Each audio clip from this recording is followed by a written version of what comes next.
Negosyo. Welcome again po sa ating YouTube channel. Good morning po sa ating lahat. Yan, kumusta naman po tayo dyan? Sana naman po ay okay ang ating mga sari-sari store business at wala po ngungutang sa ating mga tindahan o hindi po tayo namumroblema sa ating mga tindahan. Yan. Ano po ba yung mga ginagawa natin ngayon? Okay pa ba tayo? Motivated pa po ba tayo magtrabaho? O pag-usapan po natin yan dito sa ating video. Ano po ba ang may share ko sa video natin today? I-share ko po sa inyo kung paano natin may iwasan malugi ang ating tindahan dahil sa mga nangungutang o paano natin may iwasan na mangutang ang ating mga customer sa ating sari-sari stores. Kung gusto mong malaman, panoodin mo ang video na to at tapusin mo ang video na to at tuturo ko sa iyo yung mga diskarte ko na ginagawa para hindi sila lagi mangutang dito sa ating tindahan. Problema mo rin ba yan? Siyempre, problema nating lahat yan at ating solusyonan. Dito sa aming tindahan, marami po akong customer na nangungutang. May customer ako na nung nakaraang taon pa, so marami siyang utang sa akin tapos hindi na siya nakabayad. Ang ginagawa niya para makautang sa akin, malapit lang siya, katabing bahay ko lang. So nagluluto siya ng mga panindang pagkain na tinitinda nila. Tapos ang ginagawa niya para makautang sa akin, uutang siya ng paninda sa akin sa umaga. Yung panindang inuutang niya sa akin, yung mga gulay, yung mga magsisarap. Tapos sabihin niya, babayaran niya pagdating ng hapon, pag nabinta na yung mga niluto niyang mga gulay na niluto niya, tinitinda niya na ito sa hapon. Kaya naman na dakwan niya ako, na engganyo na ako na pautangin siya. Ganoon yung ginagawa niya, kaya yun, napautang ko siya. Nung una, okay naman ang ginagawa niya, nagbabayad naman siya tuwing hapon. Kaya lang, habang tumatagal siya, nangungutang, laging kulang yung binabayad niya. Kung may utang siya sa akin na halagang 400, babayaran niya sa akin ay 350, kinabukasan na lang daw yung 50. Tapos, ang gagawin niya ulit, kinabukasan, uutang uli siya ng paninda niya, utang sa amin ng gulay, at lulutuin niya.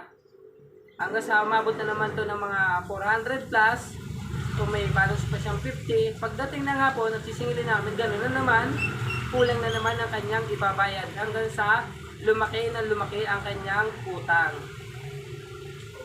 Pag sinisingil ko naman siya, ang sasabihin niya sa akin na pag nagtinda na lang daw uli siya, tsaka siya magbabayad. So, yung utang niya yun, nadagdagan, umabot na yun ng halos 1,000.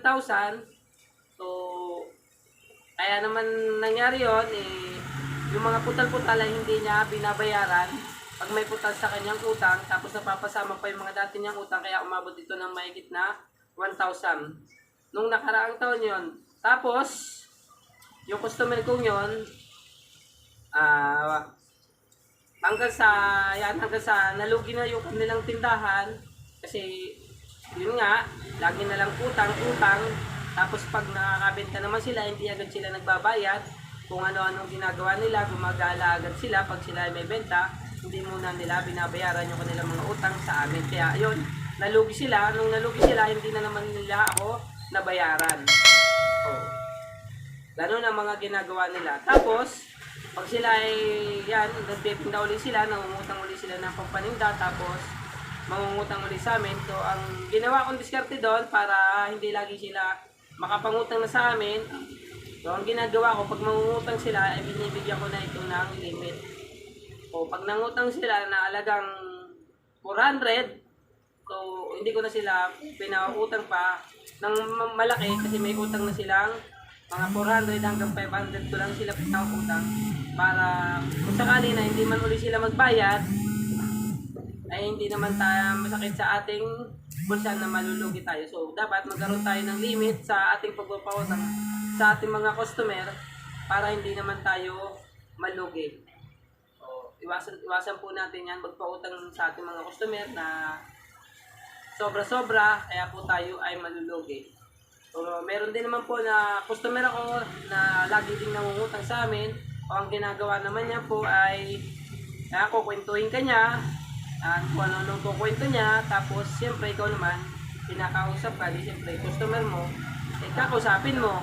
Kaya lang, pagdating ng mga, nagtatagal na kayo ng mga usapan, biglaan naman niyang uutangan.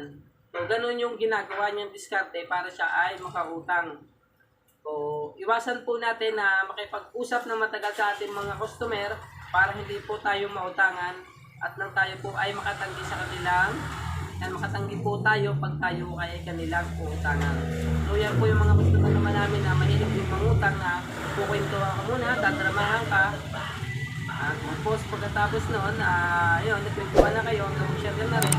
So, tsaka sila utang. So, iwas-iwasan po natin na masyado makipag-usap sa ating mga customer para hindi po nila tayo nadadala at hindi po sila nakakapangutang sa atin ng sobra-sobra dahil lang po sa alam mo, paying close kayo, o dadaanin ko sa kwento, usapin ka, pala naman ay mangungutang lang sa iyo. Tapos, yan naman, mga ganyang customer, pag siningil mo, ay hindi naman agad-agad nagbabayad, ang sasabihin nila sa iyo ay pagsahod na nila. So, kaya dapat ang gawin natin, pag tayo ay nakikipag-usap sa ating mga customer, wag natin masyadong tagalan para hindi nila tayo madala. Meron din naman ako dito na, meron tayong mga customer na bumibili sa ating tindahan, tapos ang bili nila, laging kulang ang kanilang pera, tapos sabihin nila, babalikan na lang nila yung kulang, babalikan na lang nila ang kulang, at pagbalik na lang daw nila, tsaka nila babayaran.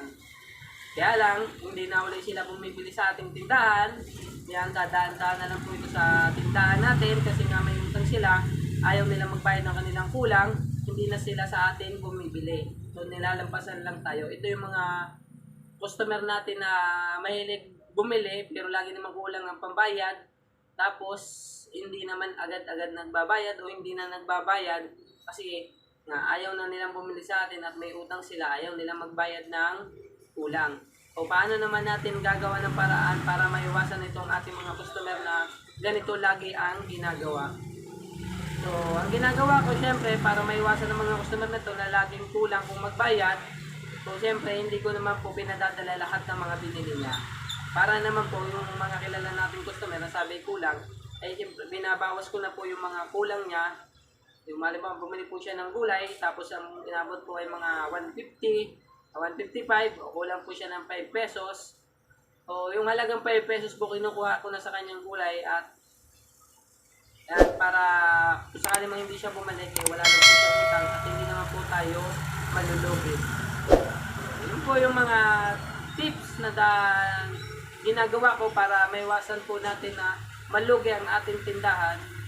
Kasi pag tayo po ay puro pautang sa ating mga customer, madami pong umutang sa ating tindahan, maaari po tayong malugi o maaari po magsarado ang ating tindahan dahil lang po sa mga nangungutang.